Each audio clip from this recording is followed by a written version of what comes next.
we're giving you a look into the secret strategies and tactics closely held by the biggest investment banks, private equity firms, and hedge funds. I'm Ben Summers, founder of Adagio Group and author of The Shadow Banker's Secrets, Investment Banking for Alternatives. This video series will take the power of capital creation from Wall Street to your Main Street, one secret at a time.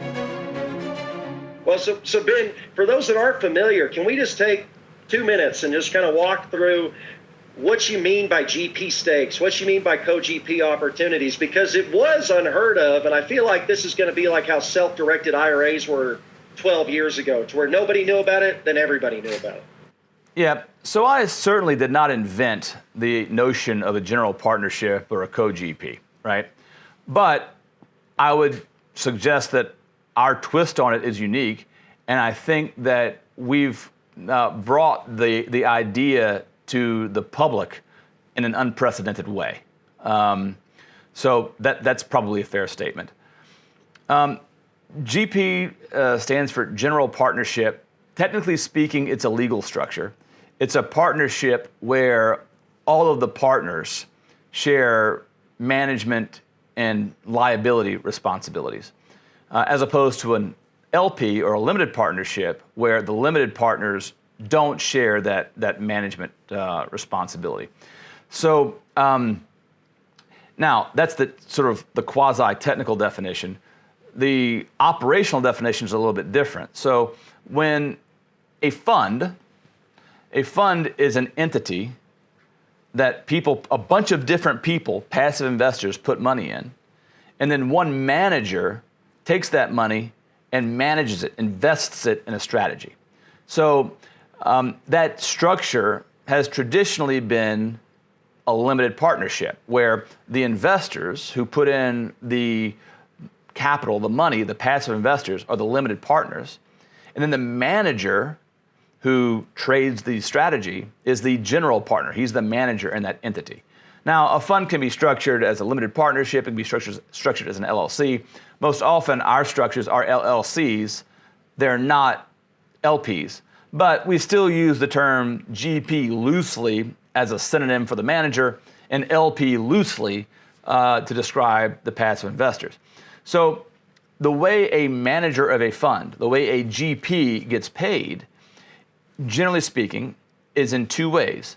They get paid a management fee, which means that every year they get paid a small percentage of the total amount of money or the total value of the assets in the fund. So the traditional fee structure that most people are familiar with is called the 2 and 20. 2% being the management fee. So 2% of the value of all the assets, counting all the cash and all of the illiquid assets, everything held, 2% of that value is paid to the manager as compensation every year. That's the 2 part from the 2 and 20. The 20 part is the 20% performance fee. That's the incentive allocation, which means that everyone wants interests to be aligned so that if the fund does well, if it performs well, then the manager gets to keep 20% of the gains, and the LPs, the passive investors, keep 80% of the gains. So that's the 2 and 20. 2% management fee, which is 2% of the total assets under management every year, no matter what. Then the 20% performance fee, which is 20% of the profits. Now, they're usually thresholds or hurdles, but we won't go in all the fine points. That's the general idea. So when most people invest, they're thinking in terms of investing as an LP, which means you are passive, you put money in a pot, somebody else is going to manage it for you. Go ahead. Kind of the equivalent to if you threw your money in a mutual fund with TD Ameritrade and you get a statement, but you have no oversight whatsoever, no control, no knowledge of even what the fund is investing in. Well, you may know what it's investing in, but you might not. Yeah, you may know, you may not know. So each fund has different levels of transparency, right? So like federally registered funds will be ostensibly more transparent, although in practice they're probably not. But they'll have more rigorous reporting requirements. On the flip side, like neophyte real estate funds are probably the most opaque and, I don't know. You know I hate Wall Street, Ben, but if I polled 100 people, if they knew what their 401k was invested in on Wall Street, I bet you 95 of them have no clue what actual companies their funds invest in. Understood. And I fully admit that information is not readily available, but theoretically it's accessible, right? Whereas in a private fund, you can be deliberately and transparently opaque, if that makes sense, right? This is a black box. We're going to go buy real estate with it, and we're not going to tell you what's in it. Now, a lot of real estate funds don't operate that way. A lot of real estate people actually syndicate on a deal-by-deal basis, and like, here's the brick you get to touch that we're going to buy. I mean, that's what happens in practice most times. But that doesn't account for all the abstract stuff, like how the management is run, which is like how the pro forma is constructed. Anyway, different conversation, I guess. So why is that important?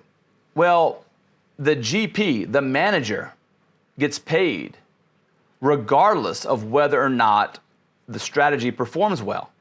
Now, he gets a bonus via the performance fee if it performs well, but the GP gets paid, remember, 2% under the 2 and 20 structure, 2% of the total value of all the assets under management every year, forever, as long as the fund exists. So what we do and what other investment banks do to get out of the business of market and strategy risk is to say, fuck it.